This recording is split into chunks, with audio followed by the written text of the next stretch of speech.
Hello viewers, this is a generic ceiling fan, 52-inch hugger mount.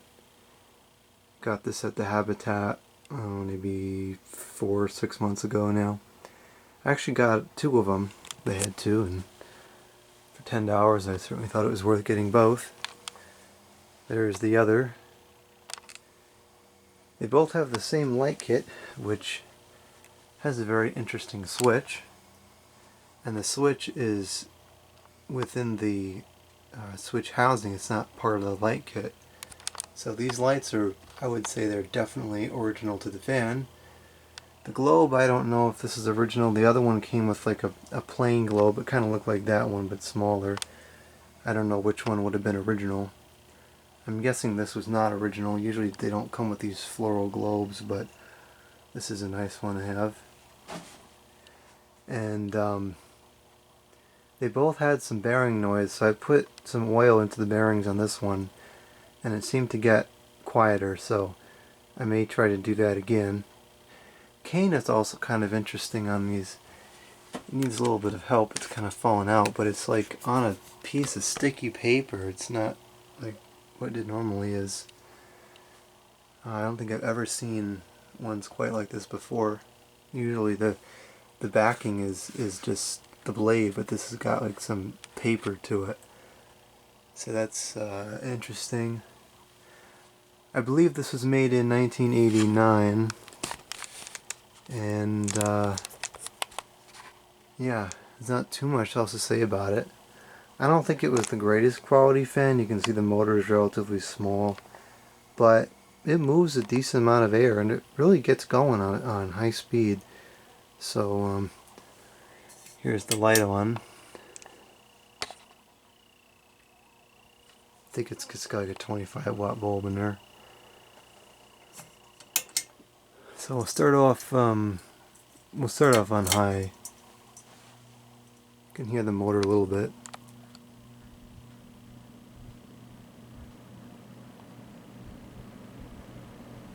It does wobble.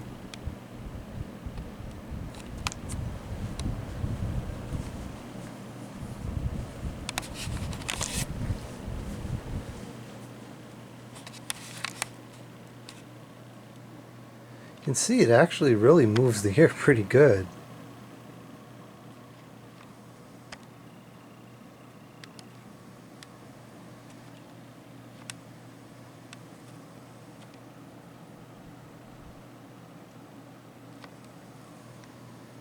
You can probably hear the bearing noise a little bit.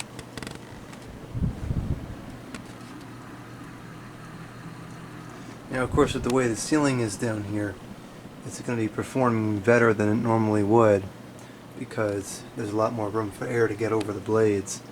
If this was mounted on a standard ceiling, it probably wouldn't move nearly as much air.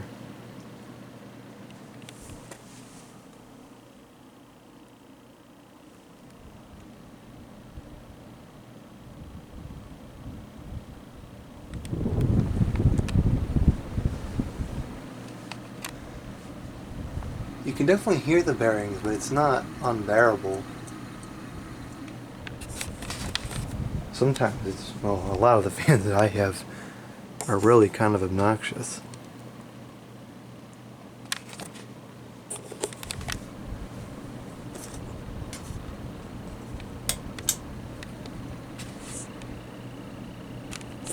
It's not really bright enough to make any difference.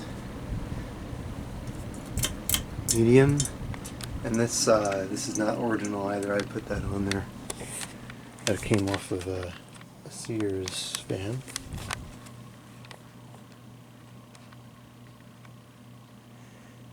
There is like an anomaly in the sound that it makes. It's got like a whirring sound to it, and I believe that's coming from the cane pieces not being flush with the blades like they're supposed to be.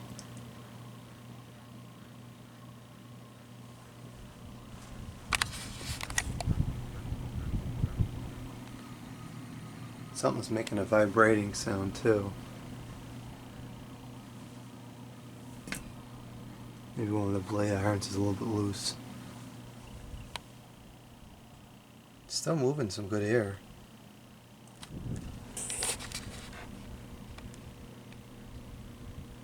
And let's go down to low. And this has a really nice slow low speed. It's right about 60 RPMs.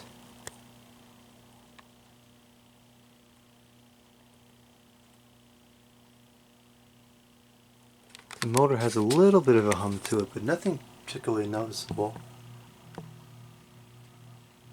I don't want to hear the bearings too much anymore. It does still move some air.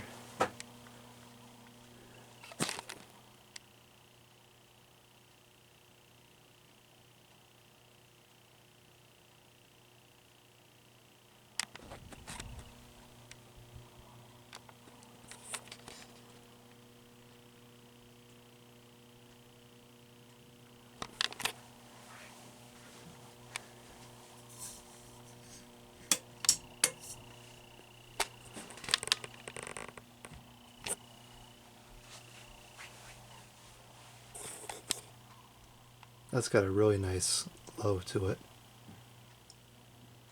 The blades are a bit distorted, kind of drooping down more than they should be. Hopefully this is a good angle. I don't have this on the tripod, so I'm just kind of reaching up here. Yeah, I think you can see that pretty good. And it's not a function of the irons being loose. They're actually like bent. So I guess that's another indication that this is kind of a cheaper fan.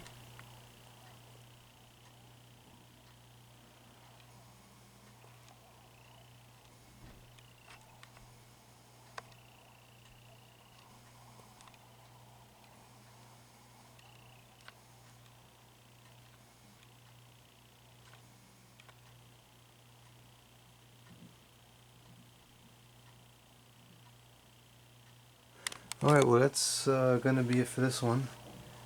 Thank you for watching. Goodbye.